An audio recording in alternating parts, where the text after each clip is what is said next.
Halo, kami dari kelompok 6. Pada kesempatan ini, kami akan membahas perubahan yang terjadi di Pasar Baru Bandung menggunakan model perubahan Kurt Lewin, yaitu unfreeze sebagai tahap menyadari perlunya perubahan, change sebagai tahap pelaksanaan perubahan, dan refreeze sebagai tahap menstabilkan perubahan agar menjadi kondisi baru yang berkelanjutan. Pasar Baru Bandung merupakan salah satu pusat perdagangan yang sudah lama menjadi bagian penting dari kehidupan ekonomi masyarakat Kota Bandung. Selama puluhan tahun, pasar ini dikenal sebagai perbelanjaan tekstil, pakaian, dan berbagai kebutuhan lainnya. Tidak hanya didukung masyarakat, Pasar Baru juga menjadi tujuan belanja wisata dari berbagai daerah. Namun, kondisi yang dulu membuat Pasar Baru ramai perlahan mulai berubah. Saat ini, masyarakat memiliki lebih banyak pilihan untuk berbelanja. Kehadiran pusat perbelanjaan modern, marketplace, hingga media sosial sebagai sarana jual beli telah mengubah pola konsumsi masyarakat. Orang tidak lagi harus datang langsung ke pasar untuk membeli barang yang mereka butuhkan. Perubahan lingkungan inilah yang kemudian mendorong Pasar Baru Bandung untuk melakukan berbagai penyesuaian agar tetap mampu bertahan dan bersaing. Untuk memahami proses tersebut, kami menggunakan model perubahan Kurt Lewin yang menjelaskan bahwa setiap perubahan umumnya melalui 3 tahapan, yaitu unfreeze, change, dan refreeze. Gloves upon the chair once more. The silver tray, the jam, the scone.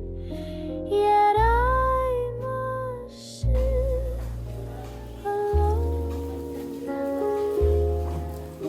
3 hours later. Tahap pertama dari model Lewin adalah unfreeze. Pada tahap ini, sebuah organisasi mulai menyadari bahwa cara yang selama ini digunakan tidak lagi cukup untuk menghadapi tantangan yang ada.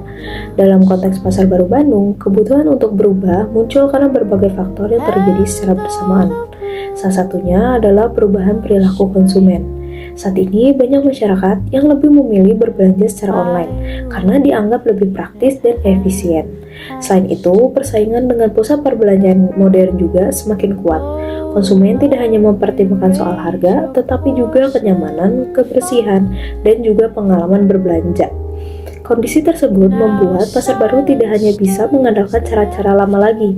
Jika tidak melakukan penyesuaian, jumlah pengunjung berpotensi terus menurun dan aktivitas ekonomi di dalam pasar dapat terdampak. Oleh karena itu, muncul kesadaran bahwa perubahan perlu dilakukan agar Pasar Baru tetap relevan di tengah perkembangan zaman. Tahap inilah yang menjadi titik awal dari proses transformasi Pasar Baru Bandung.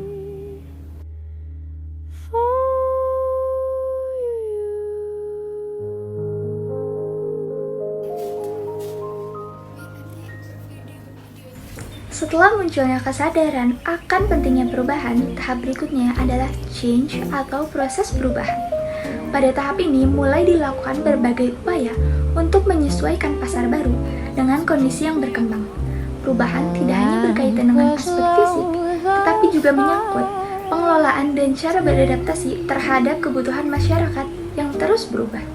Beberapa upaya yang dilakukan antara lain peningkatan fasilitas pasar, penataan lingkungan perdagangan, peningkatan kenyamanan pengunjung, serta berbagai langkah pengelolaan yang bertujuan menjaga daya saing pasar. Selain itu, pemanfaatan media digital juga mulai menjadi bagian penting dalam aktivitas promosi dan pemasaran. Namun, proses perubahan tidak selalu berjalan dengan mulus. Perubahan seringkali menuntut penyesuaian dari berbagai pihak, baik pedagang maupun pengelola. Dalam praktiknya, terdapat perbedaan pandangan mengenai arah perubahan yang dilakukan serta bagaimana perubahan tersebut seharusnya dijalankan. Meskipun demikian, tahap change merupakan bagian yang paling penting karena pada fase ini, perubahan mulai terlihat dan mulai memengaruhi aktivitas yang ada di dalam pasar. Dalam setiap proses perubahan, hambatan merupakan sesuatu yang hampir tidak dapat dihindari. Hal yang sama juga terjadi di Pasar Baru Bandung. Salah satu hambatan yang muncul adalah resistensi terhadap perubahan. Sebagian pihak merasa lebih nyaman dengan sistem yang telah berjalan selama bertahun-tahun, sehingga perubahan seringkali dipandang sebagai sesuatu yang berisiko. Selain itu, kemampuan adaptasi terhadap perkembangan teknologi juga menjadi tantangan tersendiri. Tidak semua pedagang memiliki pengalaman atau pemahaman yang sama mengenai penggunaan teknologi digital dalam aktivitas perdagangan. Hambatan lainnya adalah perbedaan kepentingan antara berbagai pihak yang terlibat dalam pengelolaan pasar.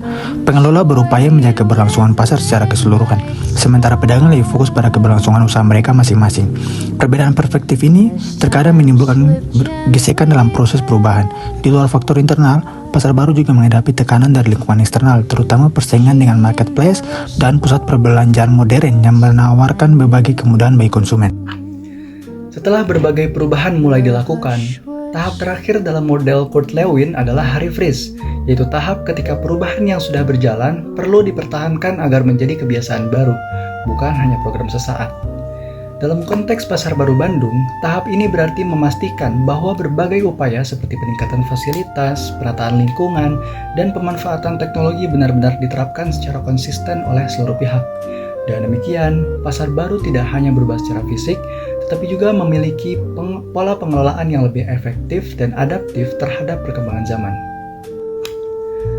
Agar kondisi tersebut dapat tercapai, terdapat beberapa strategi yang dapat dilakukan, yaitu yang pertama, memperkuat komunikasi dan koordinasi antara pengelola dengan para pedagang, sehingga setiap kebijakan dapat dipahami dan dijalankan bersama. Yang kedua, melibatkan pedagang dalam proses pengambilan keputusan, agar mereka merasa memiliki perubahan yang sedang dibangun, sehingga resistensi terhadap perubahan dapat dikurangi.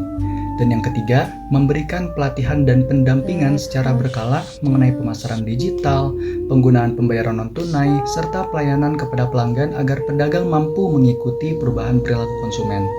Selain itu, evaluasi rutin terhadap kebersihan, keamanan, dan kualitas pelayanan juga perlu dilakukan agar perubahan yang sudah dicapai dapat tetap terjaga. Apabila strategi tersebut diterapkan secara berkelanjutan, manfaatnya akan dirasakan oleh berbagai pihak. Misalnya, bagi para pedagang, perubahan dapat meningkatkan daya saing dan membuka peluang memperoleh lebih banyak pelanggan. Sedangkan bagi para pengunjung, pasar baru akan menjadi tempat berbelanja yang nyaman, aman, dan tertata. Sementara bagi pemerintah, daerah, dan masyarakat, keberhasilan transformasi pasar baru dapat menjaga keberlangsungan salah satu ikon perdagangan di Kota Bandung, memperkuat perekonomian lokal, sekaligus menunjukkan bahwa pasar tradisional juga mampu terus berkembang tanpa kehilangan identitasnya. Sehingga dengan demikian, perubahan di Pasar Baru Bandung bukan hanya tentang memperbaiki bangunan, tetapi juga mampu membangun budaya pengelolaan yang lebih modern, kolaboratif, dan berkelanjutan sehingga manfaatnya dapat dirasakan dalam jangka waktu yang panjang. Terima kasih. Still waits at 2:30. Your bonnet hung beside the door, your gloves upon the chair once more. The silver tray, the jam, the scone, yet I must sip alone. The carriage passed your lace blue eye. You turned but left the world outside. And though the blue I just had to let you know you're